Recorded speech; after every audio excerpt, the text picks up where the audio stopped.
Vamos a rogar si hay algún visitante que al escuchar esto, es decir, alguien que no es asiduo, asistente, que va a escuchar cosas que a lo mejor no le van a gustar, pero yo quiero hacer una aclaración.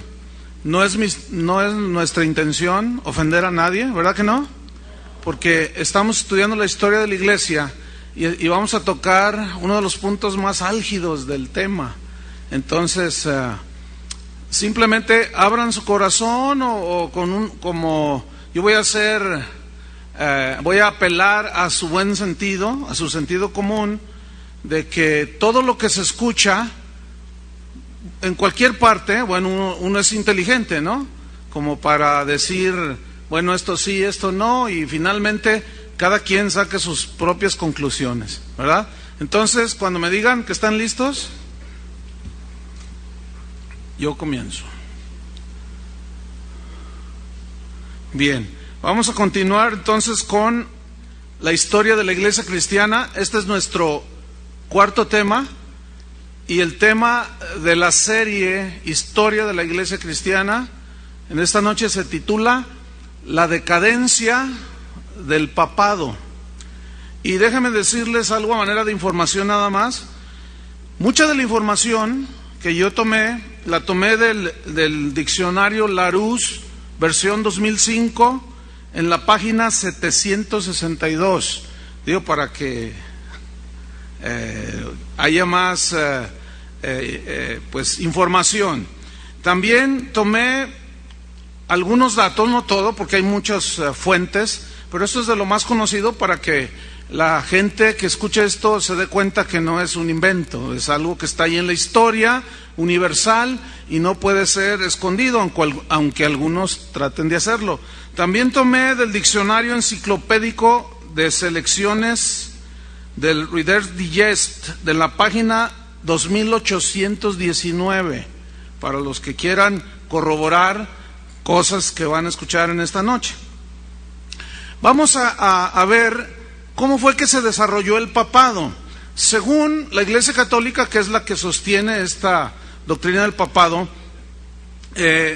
pues ellos aseguran que Pedro fue el primer papa.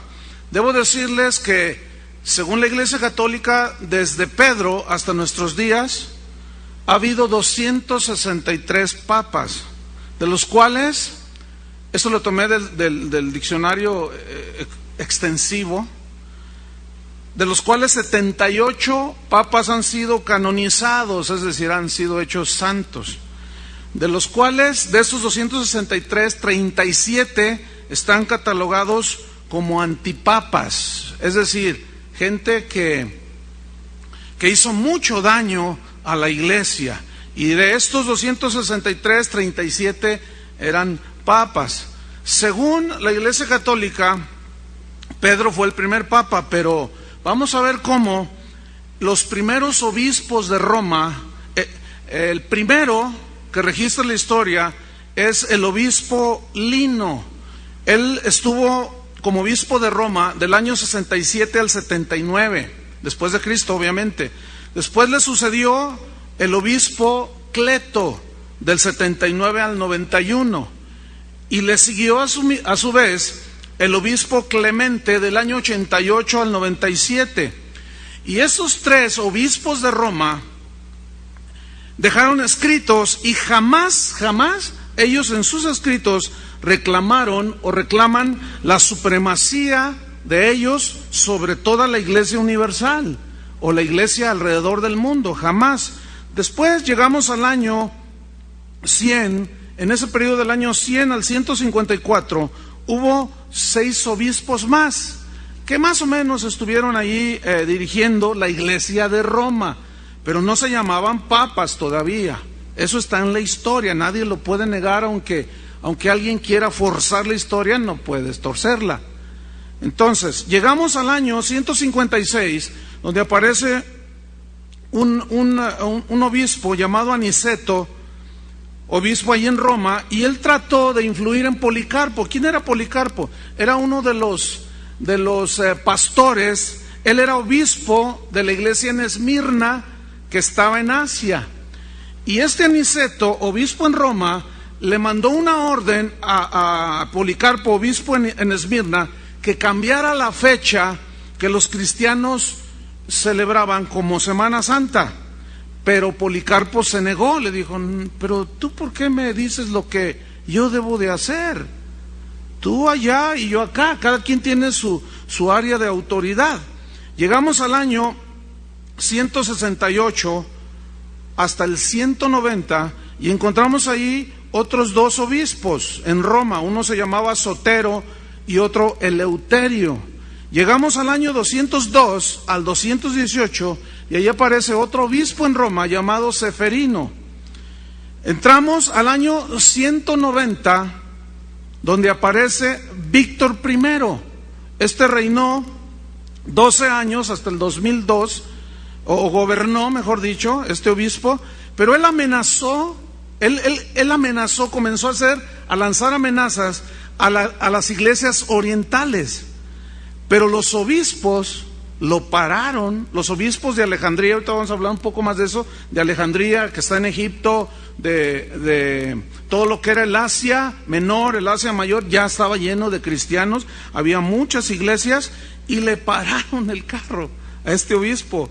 Le dijeron: mira, tú ocúpate de tu responsabilidad y no nos quieras gobernar desde Roma, le dijeron.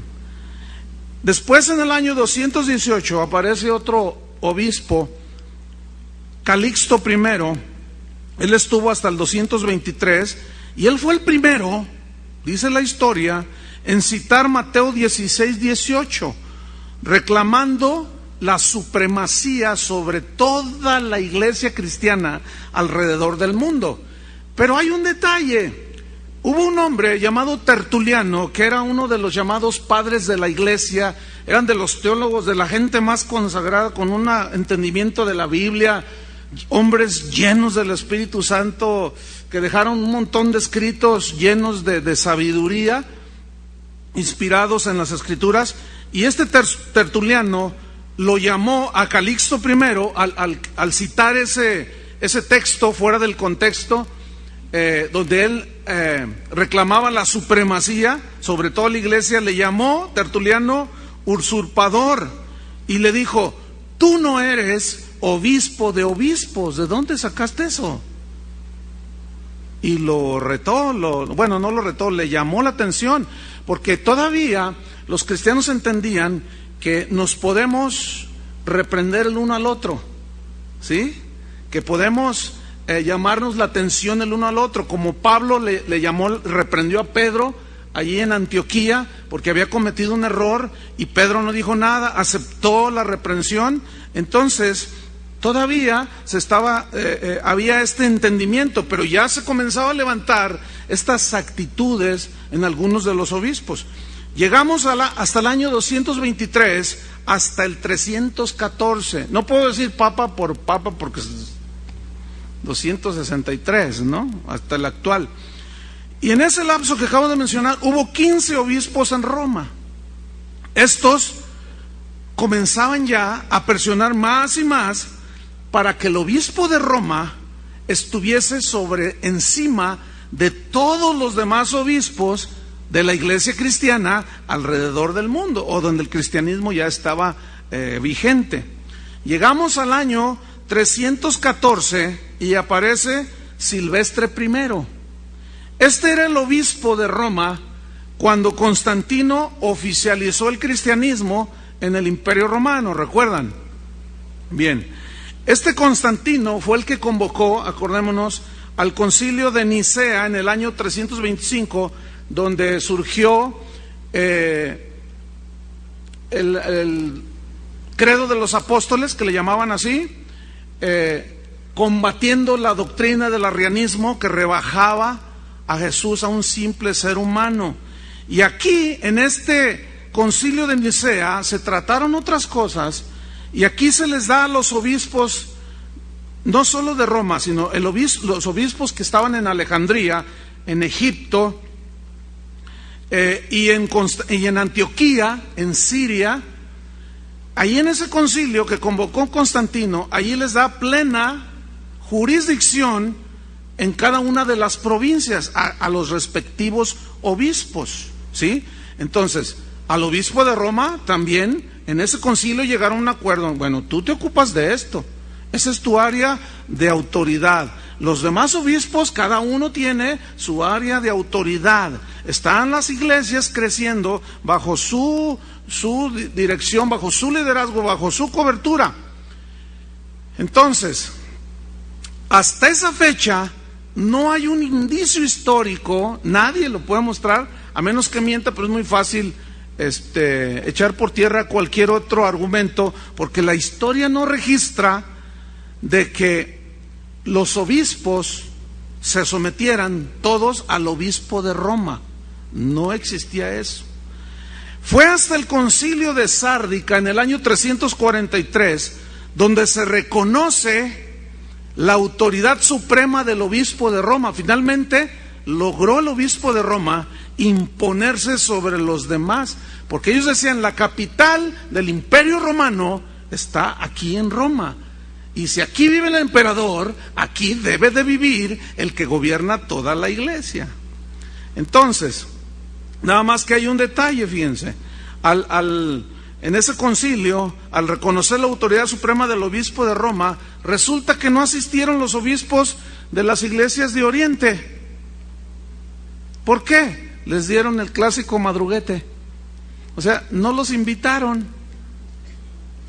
¿Dónde habré oído eso? ¿Dónde habré oído? Eso es muy común, ¿sí? Desde allí entonces se inicia la lucha del dominio de la iglesia entre Roma y Constantinopla. Acuérdense que Constantino fundó la ciudad de Constantinopla, que anteriormente se llamaba la ciudad de Bizancio, lo que hoy es Turquía, y ahí él trasladó la sede del imperio romano. Pero el obispo de Roma decía, no, pero aquí tuvo su origen, y empezó un pleito, empezó una estira y afloja entre ellos. Escuchen, fue hasta el año 440 cuando aparece un obispo de Roma llamado León I, que según los historiadores, este es el que ha sido llamado el primer papa. Escuchen bien, hasta el año 440 los obispos de Roma no se llamaban papas. Aquí fue cuando a León I le empezaron a decir papá, o sea, el papá de todos, ¿sí? Entonces, fíjense, este León I se proclamó señor de la iglesia entera, señor. Él dijo lo siguiente, dijo, cualquiera que resista mi autoridad está en un camino tan seguro que va a llegar al infierno.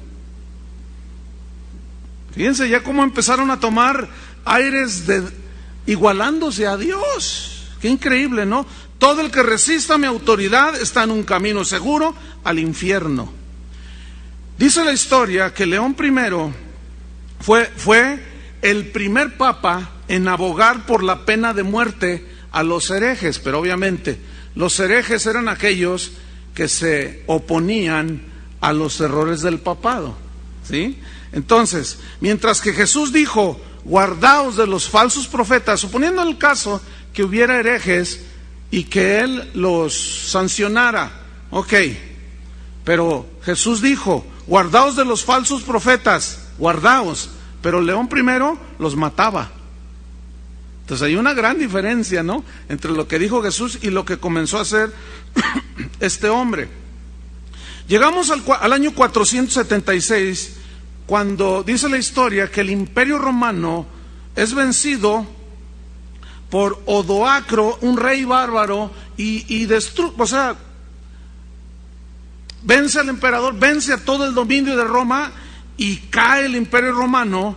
Y del año 461 al 590 gobernaron 18 papas en la iglesia, que todavía, escúcheme bien, no se llamaba católica. Porque dice la Biblia ahí en el libro de los Hechos que los cristianos se les llamaron por primera vez cristianos en Antioquía. Entonces, la Biblia, que es nuestra fuente de autoridad, no habla de iglesia católica, iglesia ortodoxa griega, iglesia protestante, iglesia presbiteriana, iglesia metodista, no habla nada de eso. Simple y sencillamente era los cristianos, los que seguían a un tal Cristo, a un tal Jesucristo. Llegamos al año 590 y aparece un papa llamado Gregorio I. Ellos usaban otros nombres que no eran los originales, todos se cambian el nombre, una costumbre en ellos. Aparece Gregorio I, él estuvo 14 años como papa y dice la historia que este ha sido uno de los mejores papas que el catolicismo ha tenido. ¿Por qué? Porque entre otras cosas él limpió la iglesia de muchas cosas que ya estaban afectando sobremanera a la misma. Por ejemplo, una de las cosas que hizo fue que corrió, excomulgó y echó fuera a todos los obispos corruptos que ya se contaban por todos lados. Y dijo, no, la iglesia de Jesucristo es una iglesia santa y debe ser gobernada por hombres santos. Y les dio cuello a un montón de obispos que eran corruptos en todos sentidos. Más adelante prohibió la práctica que se conocía en ese entonces como la simonía. Hay un pasaje en la Biblia cuando Simón le dice a los apóstoles, un Simón diferente a Simón Pedro, cuando vio que les pusieron las manos los discípulos a los apóstoles a los discípulos, vieron que recibían el Espíritu Santo, y Simón les dijo, si yo les doy dinero para que cuando yo les ponga las manos a la gente, también reciban este poder. Y Pedro, Simón Pedro, le dice, tu dinero perezca contigo, porque has pensado que el don de Dios, los regalos de Dios, se compran con dinero. Y como se llamaba Simón, de ahí se tomó esa palabra, simonía, que vamos a hablar más adelante bastante sobre esto. Y esta consistía entonces en pagar por los favores de Dios. Y entre una de las ramas de esa corrupción que entró el papado, es que ellos pagaban, los obispos, los cardenales, pagaban por ocupar puestos dentro de la iglesia. O sea, alguno decía, oye, algún sacerdote decía, yo quiero ser cardenal. Entonces el papa le decía, bueno, pues ya, ¿cómo no? Dice, no, pues te cuesta tanto. Entonces pagaban y ya los ponían como obispos. Eso dice la historia, hermano. Entonces, vamos avanzando. Este hombre, Gregorio I, rehusó llamarse obispo universal. Dijo, no, yo ese título no lo tomo. A ese título, Gregorio I lo llamó vicioso y orgulloso. Ese título está corrompido, está vicioso, y es un título orgulloso, y yo no lo llevo conmigo. Este Gregorio I abogó en favor de los oprimidos, ayudaba a los pobres, era un hombre muy generoso. Y alguien dijo en ese tiempo, y posteriormente se confirmó, si todos los papas al menos hubieran sido como Gregorio I, otro concepto se tendría del papado, porque en realidad era un hombre piadoso. Llegamos al año 604 hasta el año 682, 78 años. En ese lapso gobernaron la iglesia 15 papas que no fueron muy relevantes, pero que ya se dejaba ver mucha ambición. La corrupción comenzaba a entrar. Llegamos hasta el año 683. Aparece el Papa León II. Déjenme decirles algo que descubrí en el diccionario Larousse, de donde yo tomé, ahí está en una hoja, en las 600 y pico que les mencioné, está por orden todos los papas. Y cuando tú buscas, por ejemplo, León II, en el mismo diccionario, hacen una breve biografía de cada uno de los papas. Pero me encontré que en el diccionario Larousse está León II. Cuando tú escuches Gregorio VII, es que ha habido otros 6 atrás. Como el papa de ahora, Benedicto XVI, significa que ha habido 16 papas benedictos. Entonces, descubrí que León II hubo más leones, ¿sí? Y está en el diccionario. León primero nació en tal año, gobernó la Iglesia Católica en tal año, y luego no aparece León segundo. Se brinca y está León tercero. Y yo dije, ¿por qué? ¿Por qué? Y bueno, pues me tuve que meter a estudiar y descubrí que son todos los llamados antipapas por otros diccionarios o enciclopedias. Pero Larousse, no sé, ha de ser simpatizante, ¿no? Porque los omitió deliberadamente y lo corroboré antipapa por antipapa a la hora de que Gregorio, por ejemplo, otro de los que fue bien tremendo, Inocencio III, estaba Inocencio I, hizo esto y esto otro, de tal año a tal año. Inocencio II hizo tal año y luego se brinca, dice Inocencio IV. Pero bueno, queriendo tapar un poquito, pero hay otros fuentes de información que están ahí y la historia no puede ser violentada tan flagrantemente, no. Entonces llegamos al Papa León II en 683 y él, fíjense, declaró al Papa Honorio I, que fue el anterior a él, lo llamó hereje. O sea, sube al papado León II y dice, el Papa que me antecedió, ese fue un hereje. Entonces aquí surge una pregunta. ¿Un Papa infalible llamó hereje a otro Papa infalible? ¿Cómo está la cosa? ¿Qué tan infalibles serán? Esa es la pregunta.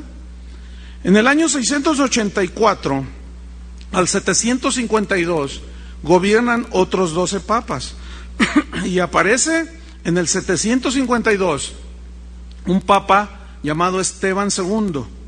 Este papa recibió como regalo casi todo el territorio de Italia de manos del rey Pepín, que fue el papá de Carlomagno, que después fue emperador. Y él lo recibió como un regalo, o sea, le dijo, toma, te regalo Italia. Y el Papa dijo, pues vénganos tu reino. Y se hizo el dueño de casi todo Italia. Y aquí fue, en este contubernio, se inició lo que se conoce como el dominio terrenal del papado. Porque hasta ese entonces, todo el enfoque de los líderes cristianos era un reino espiritual, como Jesús lo había establecido. Y aquí ya comenzamos a ver, a través de un papa, cómo al ser dueño de todo un país, comenzó el reino terrenal del papado, que se desarrolló de una manera impresionante, y nuestro México no quedó exento de ese dominio de tierras, de esa posesión de la iglesia, hasta que llegó don Benito Juárez y les dijo, ¿saben una cosa? Presten para acá, por eso no lo pueden ver ni en pintura, presten para acá porque eso no le pertenece a ustedes, ustedes ocúpense en sus cosas que son espirituales, y nosotros los gobernantes nos dedicamos a lo material, a lo terrenal, a lo carnal si ustedes quieren, pero ustedes vengan, y los despojó. Pero vemos cómo fueron miles de años en los que la Iglesia Católica se posesionó de las tierras aún. Eso es algo tremendo. Bien, llegamos al año, brincándome un poquito, 757 para que quede grabado, para que no digan, oye, pero tú dijiste que... Ok, en el 757 al 795, en ese lapso de 30 y tantos años, gobiernan otros 3 papas. Llegamos a León III en el año 795, y este León III resulta que, a cambio de un reconocimiento, hizo un trato con Carlomagno, que entonces llegó a ser el emperador romano, y a su vez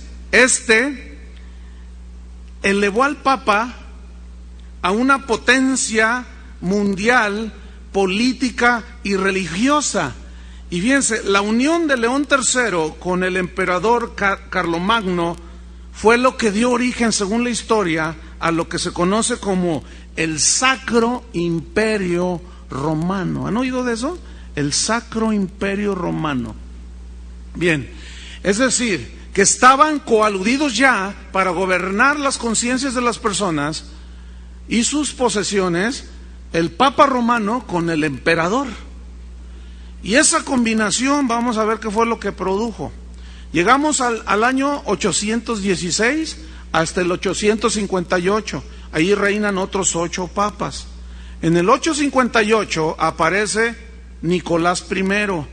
Este papa fue el primero en usar una corona. Hasta ese entonces, hasta el 858, ningún papa usaba corona. Este fue el primero que dijo, no, pues yo soy el rey, pues yo debo de tener una corona.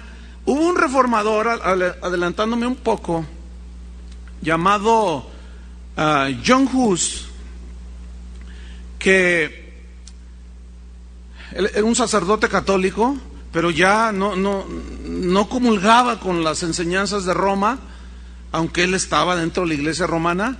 Y este hombre había sido graduado en artes y él sabía mucho de pintura y todo. Entonces en la capilla donde él ministraba y predicaba la palabra de Dios, pues la gente estaba naciendo de nuevo porque les predicaba el nuevo nacimiento, imagínense, ¿no? Entonces dice la historia que él en las paredes de la capilla donde estaba utilizó lo que hoy sería un audiovisual, ¿sí? O imágenes de ese tipo, como pinturas que hablan de algo. Y dice la historia, como esa que ustedes tienen a sus diestra y siniestra, que hablan de estar preparados para cuando Cristo venga.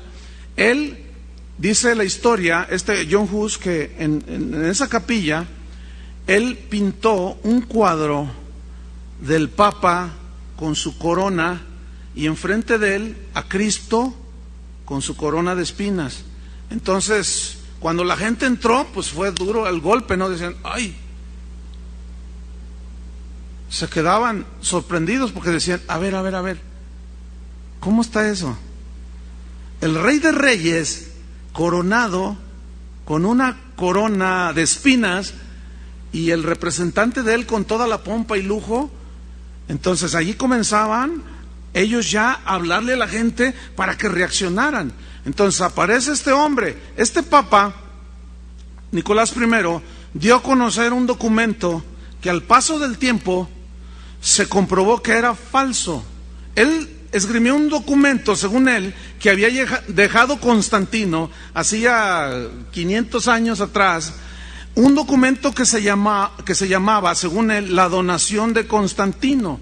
En ese documento, supuestamente, Constantino entregaba el papado al Papa todas las provincias occidentales, donde supuestamente el Papa debería de gobernar, pero eso se lo sacaron de la manga, lo inventaron. Más tarde salió a la luz de que había sido una flagrante mentira. Llegamos a esa época y el cristianismo sufre su primer división, porque durante siglos se disputaban, el obispo de Roma y el patriarca de Constantinopla se disputaban quién era el mero mero, y se peleaban entre ellos, se disgustaban, se hacían la guerra. Y dice la historia que en el año 869 se celebró el último concilio ecuménico, y a partir de entonces la iglesia del 869 se dividió, la iglesia cristiana, la iglesia católica. Fue de ahí donde surgió en ese año lo que hoy se conoce como la iglesia griega ortodoxa, ¿sí? Y ese fue el primer gran cisma, la primera gran división dentro de la iglesia. Y vamos a entrar ahorita de lleno a lo que se conoce como el período negro del papado. ¿Por qué se le denomina así? Hubo un lapso del año 867 al 1050 donde los historiadores, creyentes y no creyentes, han llamado los 200 años, a este lapso de 200 años, le han llamado la medianoche de la Edad Oscura, más conocido como el oscurantismo. En ese tiempo, fíjate, la medianoche es cuando hay más oscuridad, en la noche. Y fíjate cómo le denominaron, la medianoche de la Edad Oscura. O sea, fue el tiempo más oscuro, porque los sobornos, la inmoralidad, la corrupción, el derramamiento de sangre, hicieron el capítulo más negro dentro de la historia de la iglesia cristiana. Y aparece en el 904 el Papa Sergio III. Escuchen, este Papa Sergio III tenía una amante llamada Marosia. Dice la historia que Marosia tenía una hermana y a su madre. Ambas, o sea, las tres, fueron amantes del Papa. Dice la historia que este Papa llenó de hijos bastardos la silla papal. Dice la historia que hicieron del palacio papal una cueva de ladrones, y la historia llama a este periodo papal pornocracia o el reinado de las rameras, porque las tres eran prostitutas y vivían dentro de la casa papal. Llegamos al año 914 y aparece Juan X. A Juan X lo nombró papa una señora llamada Teodosia, que era una mujer que estaba ahí en la corte papal, y era una mujer que se distinguía por ser una tremenda mujer, pero no de Dios. Bueno, pues esta mujer tenía tanto poder que a Juan X lo nombró papa. Esta mujer tuvo otros 3 hijos, y a los 3 los nombró también papas. Esos 3 papas eran bastardos. Esos 3 hijos de esta señora eran bastardos porque nacieron una mujer promiscua, y fueron León VI, Esteban VII y Juan XI. Y ella decía: ahora tú eres el papa, ahora tú eres el papa, y quitaba a su otro hijo, y ahora hay que darle chances a todos, y ahora tú eres el papa. Eso está, queridos hermanos, en la historia, nadie lo puede negar. Uno de sus hijos bastardos, dice la historia, a su vez nombró papas a los 4 papas que siguieron. A ver si no se hacen un lío. León VII, Esteban VII, Marino II y Agapito II. Todos están ahí en la historia. Busque, lea y se va a encontrar con eso. Llegamos con Juan XII en el año 955. Este Juan XII fue nieto de Marosia, aquella prostituta. Bien. Este Juan XII,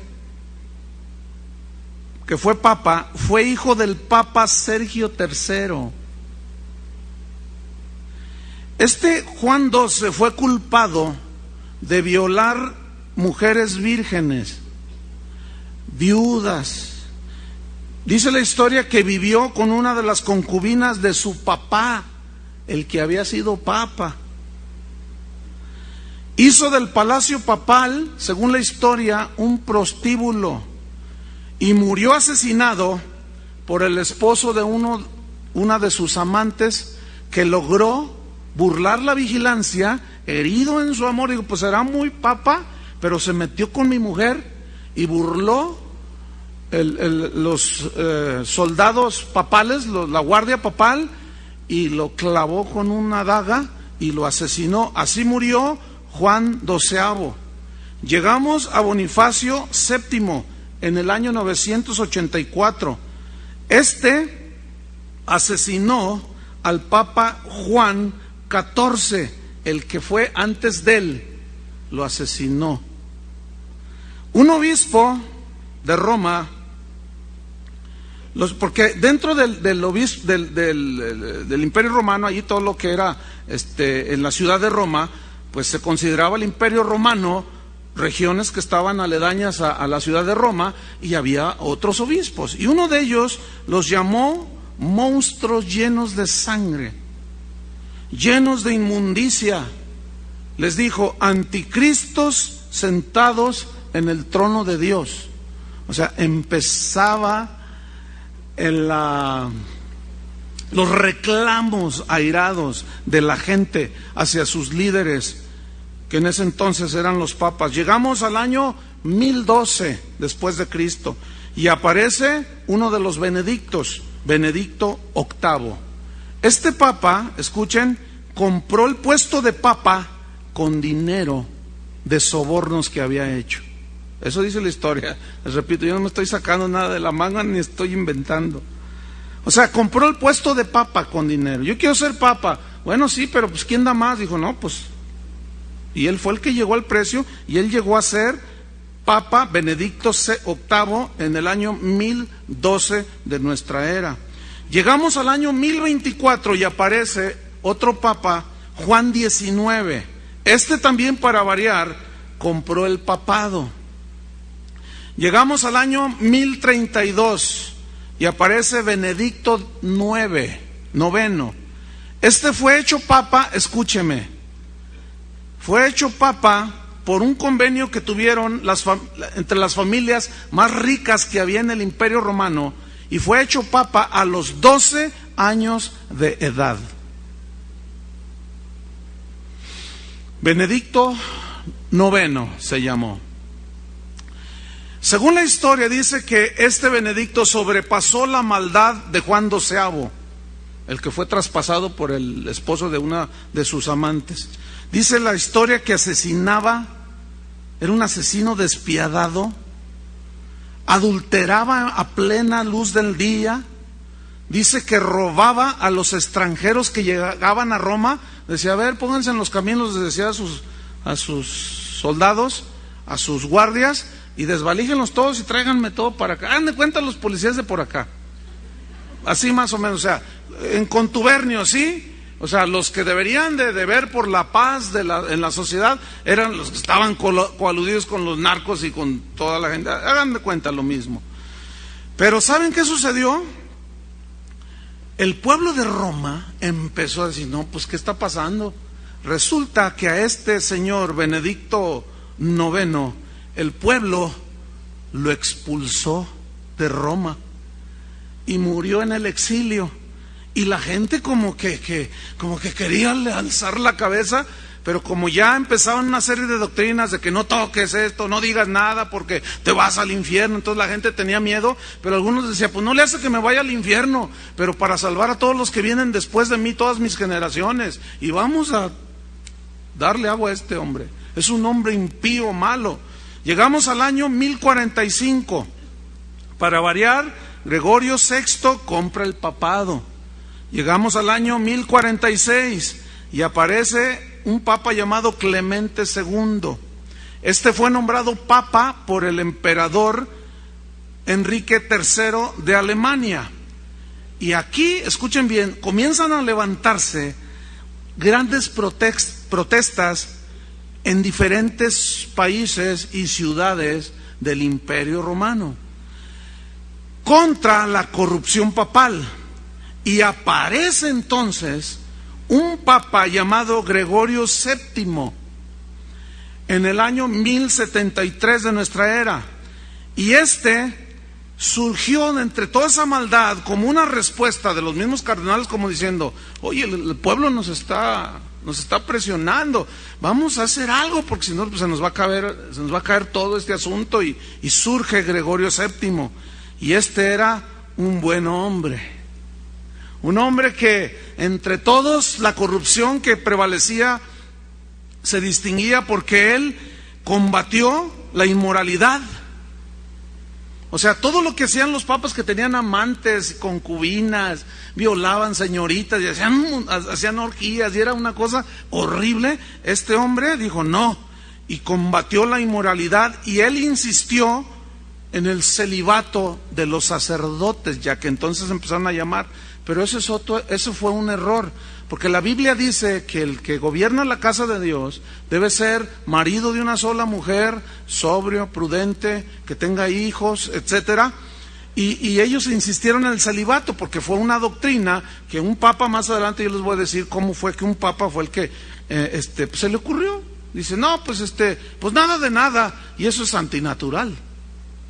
Y la misma historia ha corroborado cómo ha habido tanta inmoralidad entre los líderes católicos que en comparación con los líderes del protestantismo no hay comparación. La inmoralidad que cometen los sacerdotes católicos en porcentaje es muchísimo. Se habla de hasta un 90%. Yo he escuchado algunas estadísticas así, cuando dentro del cristianismo se habla de un 10, un 12, 15% en que los líderes de las iglesias reformadas o las iglesias cristianas llamadas protestantes hacen casos de inmoralidad. O sea, no se compara. ¿Por qué? Porque ese es algo antinatural, el hecho de no casarse y tener hijos. Entonces, eso por un lado. Por otra parte, luchó contra la venta de los puestos eclesiásticos. O sea, la simonía de que te compro un cardenalato y que te compro, yo quiero ser el párroco de tal capilla, pues esa tiene más gente, y los que van a esa iglesia, pues es gente rica, entonces pues yo te pago para que me pongas ahí. Pues ¿cuánto me das? Dice, pues tanto. No, yo te doy, y así. Entonces él dijo, no, eso no. Y esto provocó que el rey Enrique IV lo expulsara de Roma. O sea, dijo, no, aquí la cosa es que es un negocio. Acuérdense que ya estaba el contubernio de los gobernantes con los líderes cristianos, y como no convenía que se quitara la corrupción, lo echaron. Entramos al año 1198, y estamos avanzando para llegar al tiempo de la Reforma. Pero escuchen, aparece en el 1198 un papa llamado Inocencio III. Según la historia dice que este fue el más poderoso de todos los papas que han existido. Dice la historia que Inocencio III se autonombró el vicario de Cristo. Vicario viene de una palabra latina que significa uno que se pone en lugar de otro. Eso significa vicario. Es decir, él se autonombró el vicario de Dios y de Cristo. Es decir, el que está en lugar de Cristo. Háganme favor. O sea, ¿quién tiene esa osadía de ponerse en el lugar de Cristo y en el lugar de Dios? No es ni más ni menos que lo mismo que Satanás quiso hacer, ser igual a Dios. Seguimos avanzando, y dice la historia que este Inocencio III también se llamó supremo soberano de la iglesia y del mundo. Vamos, ya no solo sobre la iglesia ahora, sino del mundo. Y allí dijo, como yo soy el representante de Dios, yo estoy en el lugar de Dios aquí en la tierra, entonces el gobierno romano está bajo mi autoridad, imagínense. Es decir, ya no eran iguales, sino ahora el papado, o este Papa Inocencio III, se sube y se autonombra soberano de la iglesia y del mundo. Dijo que él tenía el derecho de poner reyes. Yo tengo el derecho de poner reyes y príncipes, quitarlos a mi libre voluntad, dijo. También dijo que todas las cosas en la tierra, escuchen esto, todas las cosas en la tierra, en el cielo y aún en el infierno, están sujetas al vicario de Cristo. Y aquí cabe leer Colosenses 1, versículo 15. Déjenme leérselos. Colosenses 1, 15. Dice así, Él es, hablando de Jesús, Él es la imagen del Dios invisible, el primogénito, o sea, el que tiene supremacía sobre toda la creación. Porque en Él, o sea, en Cristo, fueron creadas todas las cosas, las que hay en los cielos, las que hay en la tierra, visibles e invisibles, sean tronos, sean dominios, sean principados, sean potestades. Todo fue creado por medio de Él y para Él. Está hablando de Cristo. Y Él, Cristo, es antes de todas las cosas. Y todas las cosas en Él subsisten. Y Él es la cabeza del cuerpo, que es la iglesia. Él, que es el principio, el primogénito de entre los muertos, para que en todo Él tenga la preeminencia. Eso dice la Biblia. Pero eso dijo Inocencio III. Bien, seguimos avanzando. Dice la historia que los reyes de Alemania, de Francia, de Inglaterra y casi todos los reyes de Europa llegaron a estar sujetos al Papa. Esto es algo impresionante, hermanos, porque jamás en el corazón de Jesús, en el propósito de Dios estaba tal semejante. Ay, perdón. Bueno, eso sucedió por un descuido mío. Dios no me castigó. Porque bueno, ya ven, ¿no? Ok, entonces, estamos en que estos reyes de Francia, de Inglaterra, de Alemania, estaban sujetos a la autoridad del Papa. Esto es algo inaudito. En la mente de Dios, en la mente de Jesús, no estaba. Él dijo, mi reino no es de este mundo. ¿Se acuerdan? Si fuera de este mundo, los míos vendrían y pelearían. No, mi reino está en los corazones de las personas. Entonces, fíjense lo que comenzaron a hacer el vicario de Cristo. Entonces, este mismo Inocencio III fue el que decretó la doctrina de la transubstanciación dentro de la Iglesia Católica. ¿Qué es esto de la doctrina de la transubstanciación? Es cuando el sacerdote que oficia la misa consagra el pan y el vino y se convierte en el cuerpo y la sangre literal de Jesucristo. Y esto es por una interpretación totalmente fuera del contexto de los versículos cuando Jesús dijo, esto es mi cuerpo que por vosotros es partido. Esta es la sangre del nuevo pacto, porque cuando Él estaba allí con sus discípulos en la última cena, no tenía dos cuerpos, no tenía el que estaba allí y dijo, esta es mi cuerpo, tomen, no, era un pedazo de pan. Todos los padres de la iglesia, los llamados así durante los primeros 300 siglos, entendieron lo que Jesús había querido decir. El pan simbolizaba su cuerpo que iba a ser partido, iba a ser hecho pedazos, y el vino simbolizaba su sangre que iba a ser derramada. Pero ellos lo hicieron como una doctrina que se convertía en el cuerpo y la sangre literal de Jesús. Y comenzaron algunos sacerdotes católicos a decir, bueno, si ese milagro sucede, yo quiero que se lo enseñen a toda la gente. Después de que el sacerdote consagra el pan y el vino, yo quiero que se lo enseñen a la gente a ver si no sigue siendo vino y no sigue siendo pan. Obviamente Roma no aceptaba esa confrontación. También Inocencio III fue el que estableció la confesión auricular, que es cuando una persona va y se confiesa audiblemente con un sacerdote y le confiesa al oído o enfrente de él sus pecados. Pero la Biblia dice que el único que perdona pecados es Dios.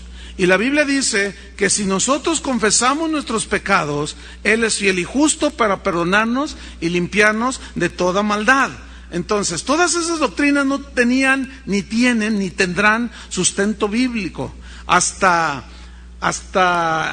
los primeros 300 años, incluyendo el libro de los Hechos, no hay una sola mención de que los apóstoles hayan hecho confesiones y ellos hayan perdonado pecados. No hay un indicio, el mínimo. Al contrario, siempre que la gente venía y decía, ¿qué debemos hacer para ser salvos? En el caso de Pedro en Hechos 3 les respondió, crean en el Señor Jesucristo, crean en Él, porque ellos sabían que no había otro nombre bajo el cielo dado a los hombres en el cual podían ser salvos, y que solo la sangre de Jesucristo, el confesar a Él, a Dios, al que había muerto, a Jesús en la cruz, era como recibían los perdones de los pecados. Pero ellos, Inocencio III dijo, no, ahora todos tienen que pasar por un sacerdote. Pero esto tenía, escúchenme bien, una intención malévola, tener a la gente aquí, miren, la manipulación. Este Inocencio III fue el que estableció también la infalibilidad del Papa. Es decir, que el Papa no se equivoca cuando él habla ex cátedra, es decir, cuando él dice, esto dice Dios, no se equivoca, dice.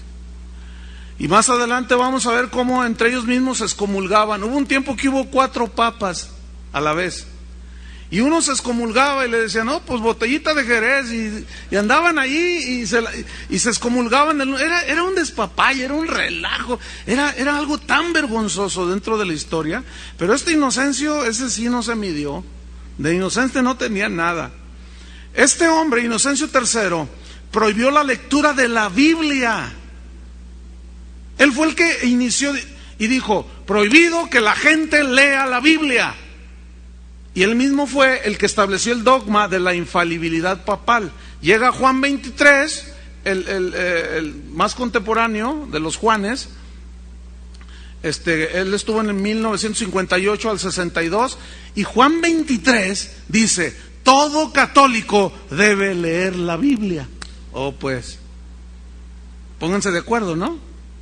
Infalibilidad prohíbe la lectura de la Biblia, llega otro y dice, hay que leerla.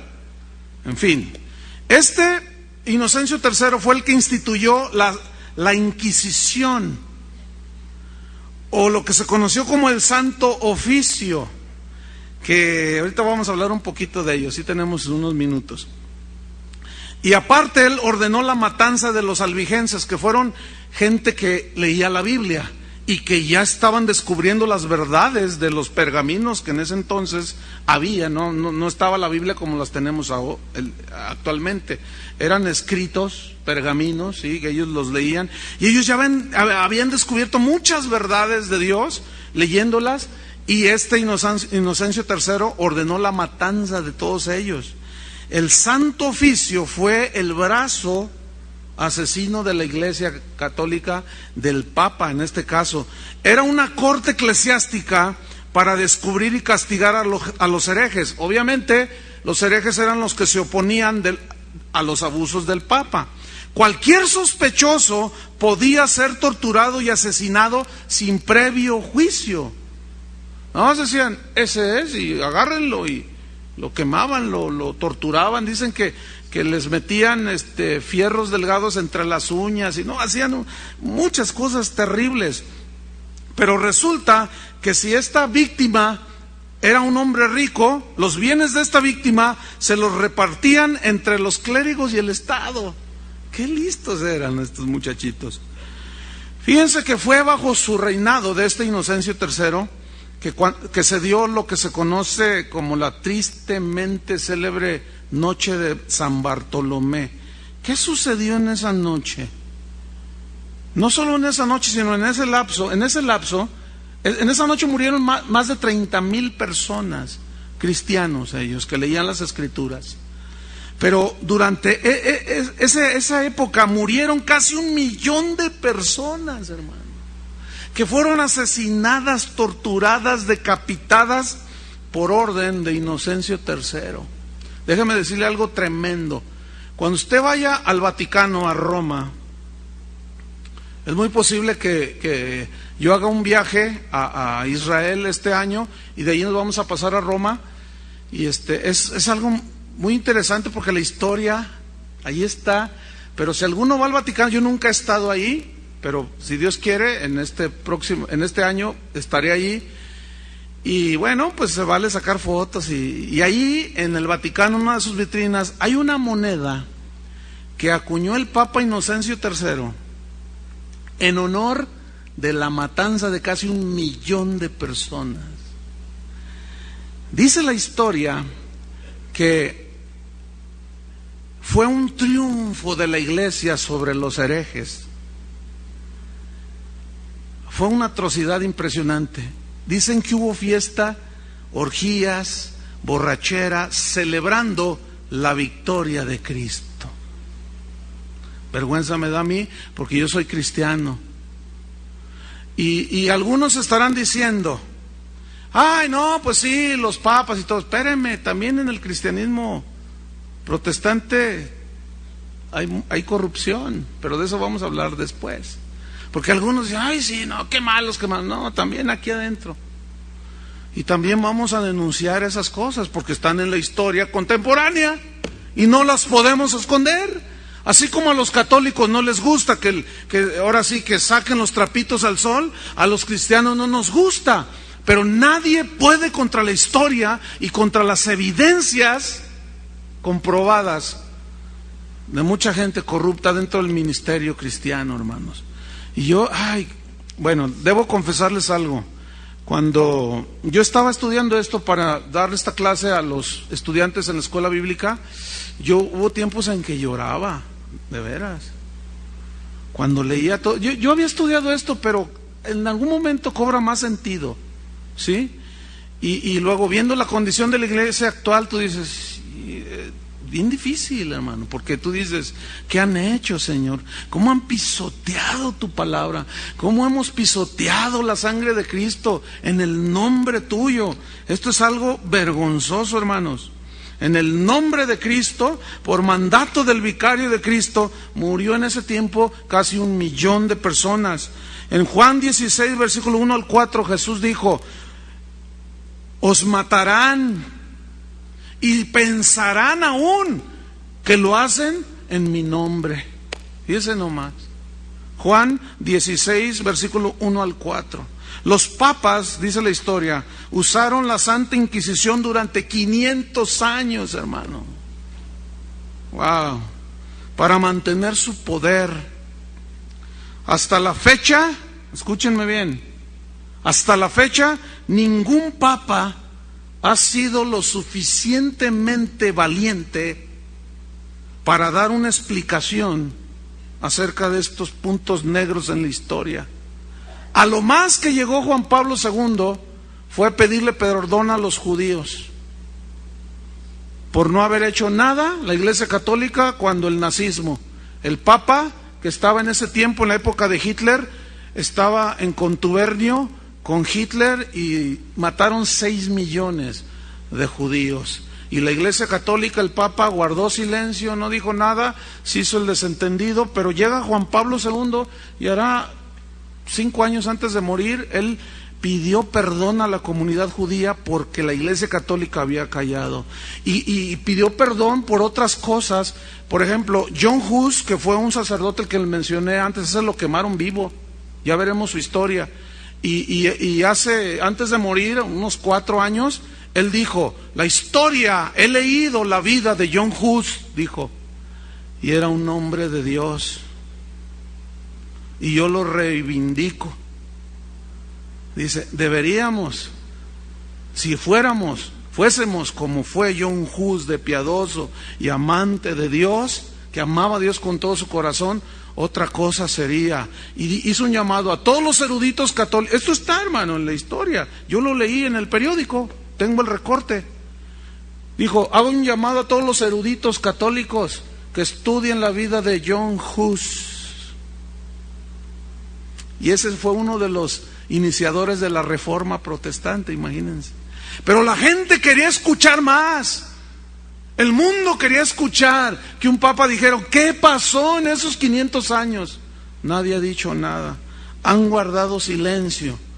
Pero vamos a ponernos en una posición de entendimiento. Yo creo que están rojos de vergüenza. No hay otra explicación. ¿No es cierto? ¿Qué pueden decir? Bueno, yo creo que perdónanos, Señor, públicamente sería suficiente, pero nadie se ha atrevido. Llegamos a Bonifacio VIII en el año 1294. Él dijo, escuchen, declaro que para la salvación de toda persona necesita, retomo, declaro que es necesario para la salvación de toda persona que esté sujeta al Supremo Pontífice. Fuera de la Iglesia católica, apostólica y romana, no hay salvación. Y yo voy a la Biblia y leo Juan 3:16 y dice, porque de tal manera amó Dios al mundo que ha dado a su Hijo unigénito, para que todo aquel que en él cree no se pierda, mas tenga vida eterna. Pero Bonifacio VIII dijo, fuera de mí y de la Iglesia Católica no hay salvación. En fin, Dante, ¿han oído de Dante? El escritor, el filósofo y cuánta cosa. Él fue el que escribió la Divina Comedia. Él fue el contemporáneo de Bonifacio VIII. ¿Saben que él llamó al Vaticano cueva de corrupción? Esto está en la historia, ¿eh?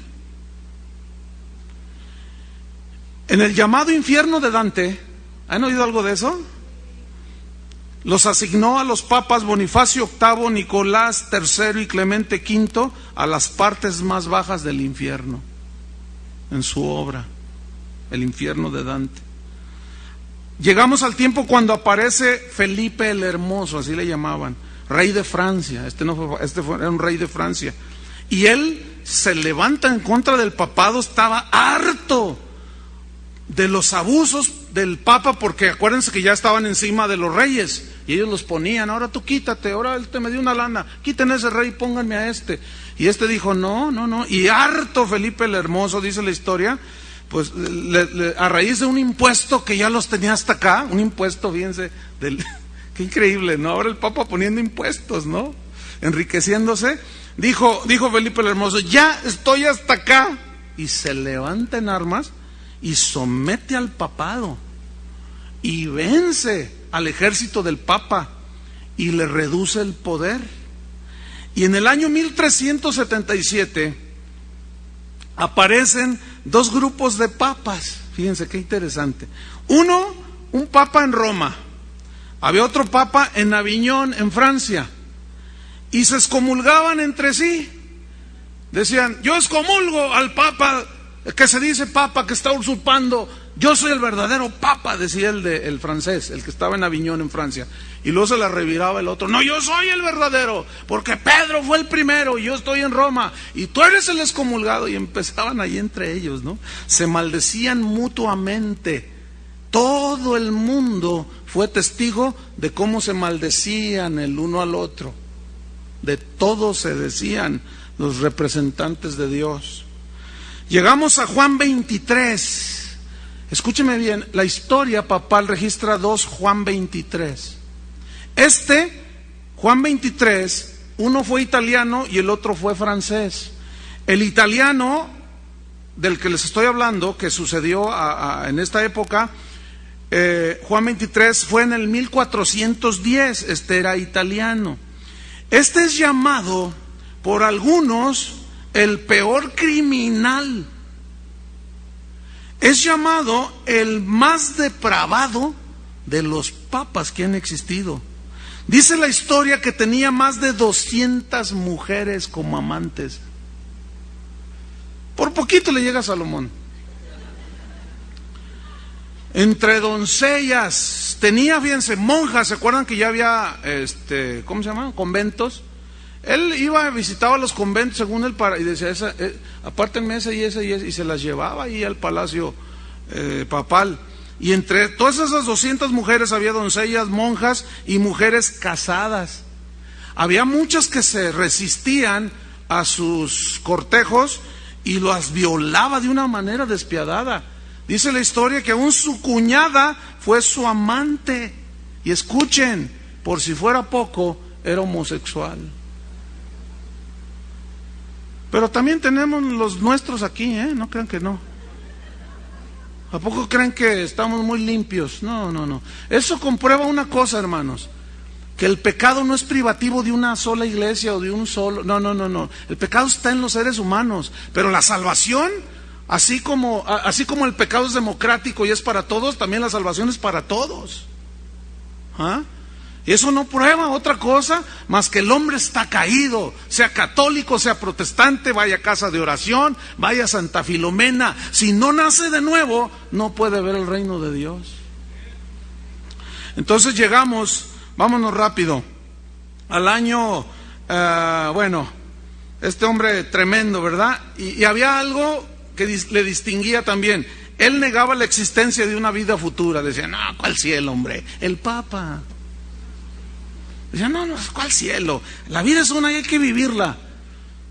No sé si de ahí viene se acuñó esa frase, pero él era agnóstico, no creía en una vida futura, hágame favor, y era el Papa. Bueno, aparece en el año 1447 el Papa Nicolás V. Este autorizó al rey de Portugal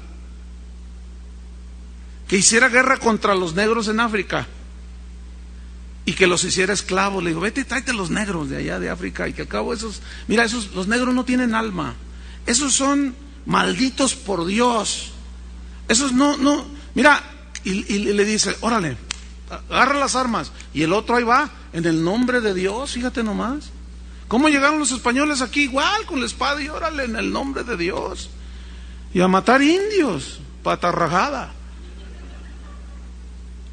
En 1458 aparece Pío II. Dice la historia que tuvo decenas de hijos bastardos. Se jactaba contando sus métodos de seducción en la corte papal. Cuando él oficiaba decía, ay hermanos, no. Tú dices, no puede ser. Bueno, eso nos asusta, ¿verdad? Pero no te asusta que cristianos que se dicen, que cantantes que se dicen cristianos estén ahí levantando la mano y tocando el pianito y sean homosexuales. ¿No te asusta eso? Respiren hondo. Bueno, el respiro se los van a ahorrar para la próxima clase porque van a ver, está tremendo esto. Dice la historia que este Pío XII, que de Pío no tenía nada, dice que estimulaba a los jóvenes al desenfreno y aún les decía cómo hacerlo. Era depravado el tipo. Llega en 1464 el Papa Paulo II. ¿Se acuerdan que hubo uno hasta el sexto? Paulo VI. Este fue el Paulo II.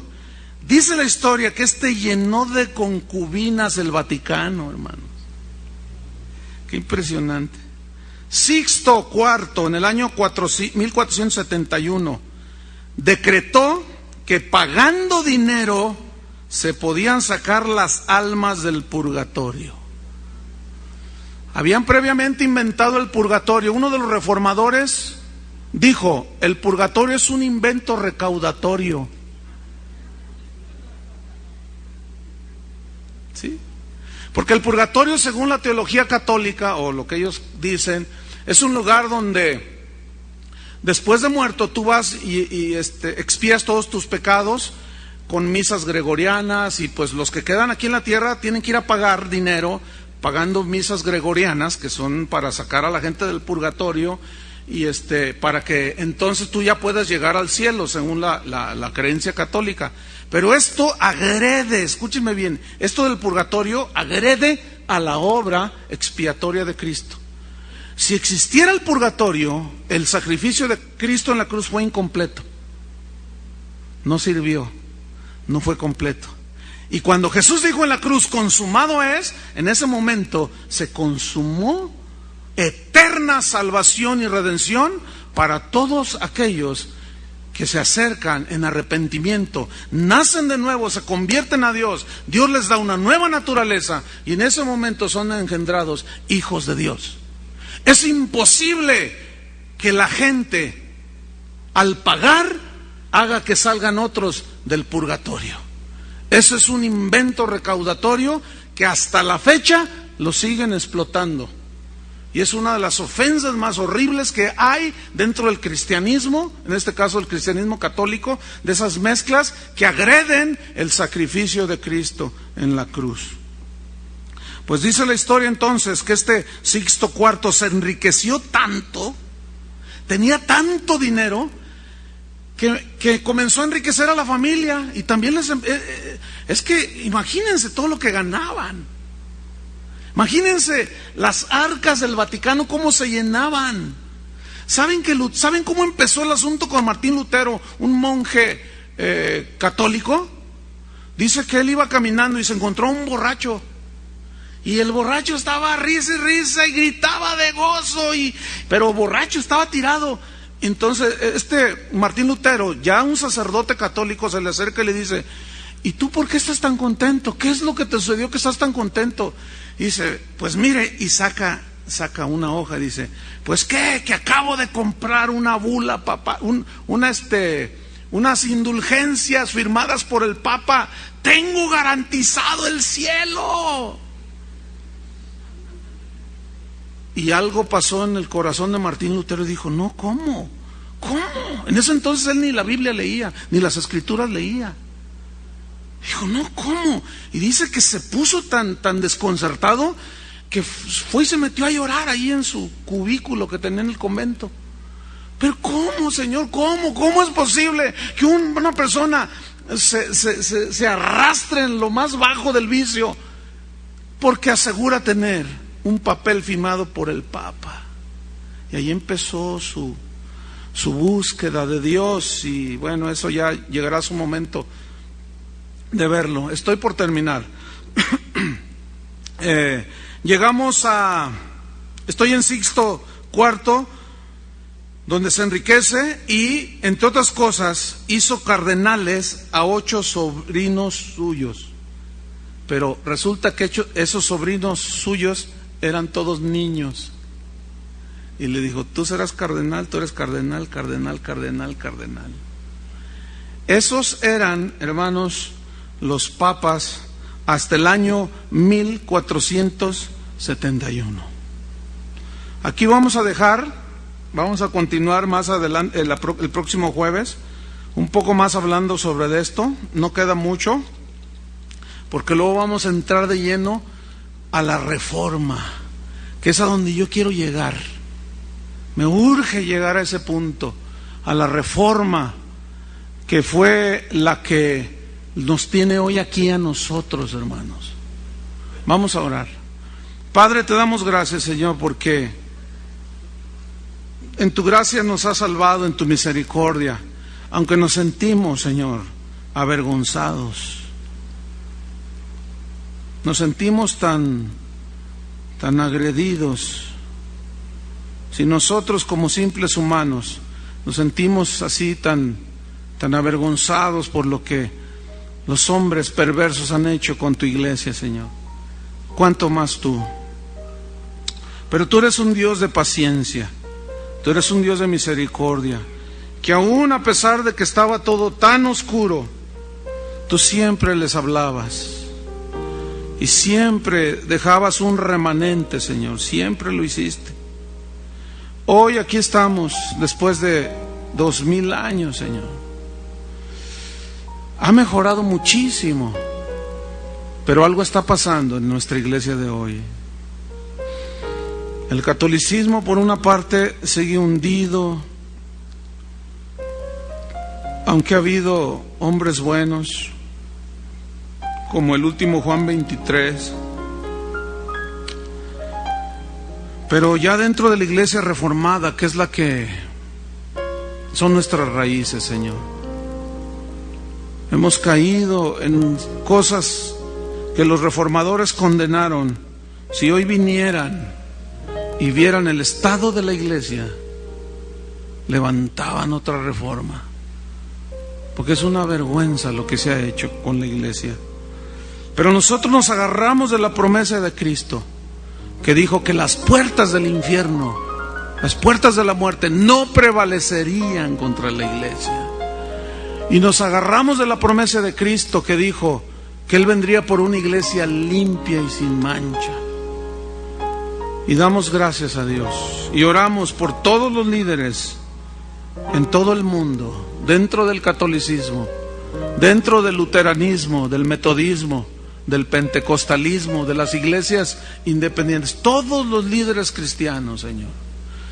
Padre, que saques a la luz los pecados de aquellos que les has hablado y no han tomado, no se han puesto a cuentas contigo. Avergüénzalos, Señor.